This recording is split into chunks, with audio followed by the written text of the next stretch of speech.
Hello, boys and girls. We're going to do story time again for a few weeks, and we'll try with the first one is going to be the book of Esther and how she became queen.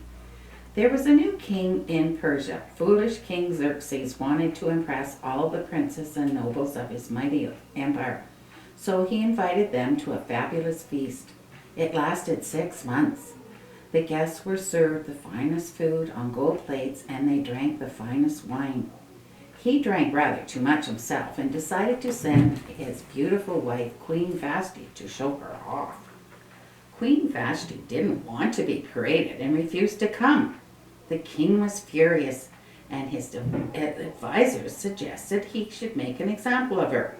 You should stop her from being queen, they told him. Otherwise, all the women who think it's fine to disobey their husbands. The king agreed and had a proclamation sent out that every husband should be the master of his home. King Xerxes needed a new queen, and so servants were sent out to find all the beautiful young maidens of the land and bring them to the palace. Among them was a lovely young girl named Esther. As soon as King Xerxes saw her, he decided that she would be his wife. Esther didn't tell him that she was a Jew. When Esther became queen of Persia, her cousin Mordecai was given an administration position in the king's court. One day he chanced to overhear a conversation between two of the king's guards, who were plotting to kill the king. Mordecai told Esther to warn Xerxes, and the king ordered an investigation. The treacherous guards were hanged. What had happened and Mordecai's part in it was written down in the official records, but the king forgot to reward the man who had saved his life. The king's prime minister Haman thought very well of himself. He loved to ride through the streets and see the people bow before him. It made him feel powerful, and it surely annoyed him that Mordecai would never bow before him. When Haman found out that Mordecai was a Jew, he decided to punish not only him, but all the other Jews as well. Haman was cunning. Your Majesty, he said to the king, there is a race of people in your empire that does not obey your laws. I would advise you to issue a decree that they should be put to death. The king agreed, and so Haman sent out a decree, stamped with the royal ring, stating that on the 13th day of the 12th month of that year, all Jews, young and old, women and children, were to be killed throughout the empire. Never before had the Jewish people faced such annihilation. When Mordecai learned of the decree, he tore his clothes and put it sackcloth and ashes. He sent a messenger to his cousin begging that Esther plead their case before the king. Esther was terrified. To go before the king without a summons was punishable by death. Only if the king held out his scepter would the person be spared. But Mordecai sent another messenger saying, you must help the Jews or God will be angry. Maybe he made you queen precisely so that you could save his people.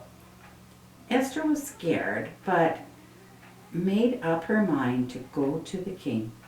When he saw her, he smiled and held out his golden scepter, saying, tell me what you want, and you shall have it, even if it is half of my empire.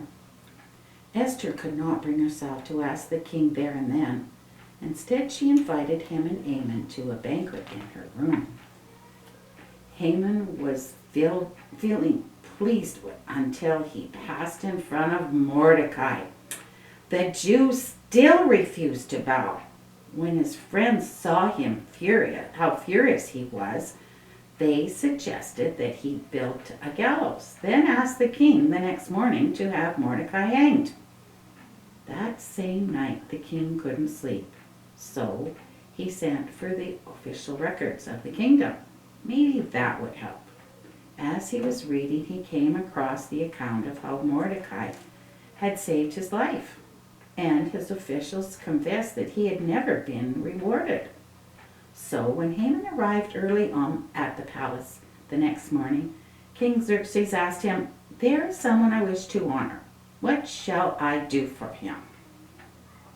Thinking the king was talking about him, Haman replied, "Have the man dressed in one of your royal robes and led through the city on one of your horses with an official proclamation.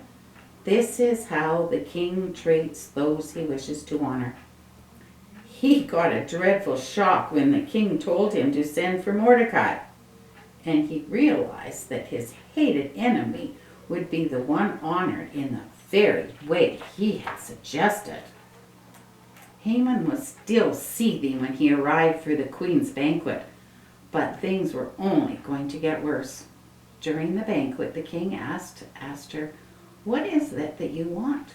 This time the queen was brave enough to ask, "Your Majesty, if I have found favor in your sight, I beg you to save my life and that of my people, for we have been sold for slavery."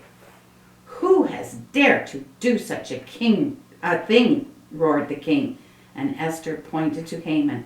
The king was so furious that he left the room to calm down. Haman, his face as white as a sheet, flung himself at Esther's feet and begged her to protect him. When the king returned to find Haman with his hands on the queen's robe, it only made him angrier. Then Haman's fate was sealed. As one of the guards said, "Your Majesty, this man built a gallows for Mordecai. He wanted to hang the man who saved your life."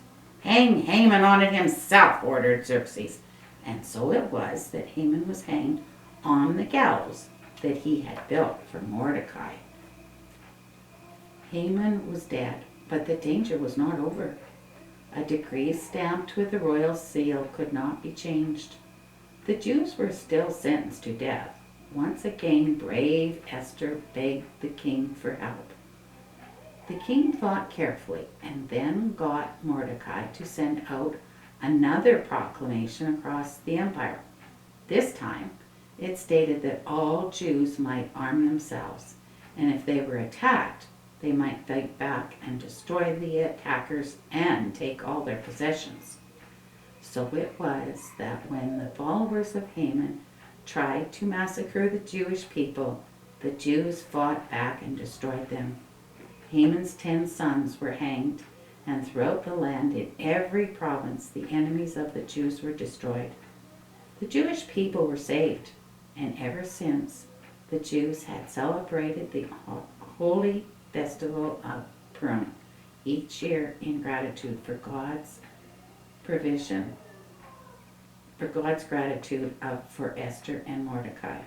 See, even though Esther was not very brave, she did something that rewarded her in the end and saved her people. Well, thanks for listening.